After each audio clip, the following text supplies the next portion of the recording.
আসসালামু আলাইকুম। আজকে সরিষা ইলিশ করব খুবই সিম্পলভাবে। মাছগুলি যেহেতু ফ্রোজেন ছিল, একটু হলুদ একটু মরিচ দিয়ে আমি হালকা করে ভেজে নিয়েছি।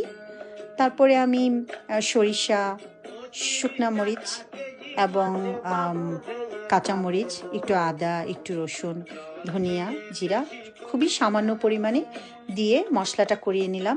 মশলাটা যখন ভালোভাবে কষানো হয়ে যাবে, তারপরে একটা একটা করে ইলিশ মাছ আমি মশলাতে সাজিয়ে দিব। যেহেতু ইলিশ মাছ সবসময় একটু সেন্সিটিভ থাকে, সফট থাকে, তো ইলিশ মাছগুলি খুব সাবধানে মশলার সাথে মাখিয়ে দিব। আর মশলাগুলি যখন ইলিশ মাছের সাথে মিশে যাবে, উল্টে পাল্টে দিব একটু। তারপর একটু কাঁচামরিচ, আপনি দেখতেই পাচ্ছেন কালারটা খুবই সুন্দর লাগছে। অলরেডি মাছ আমার হয়ে গেছে। তো এখন মাছ হওয়ার পরে গরম ভাত দিয়ে খাবো ইনশাল্লাহ।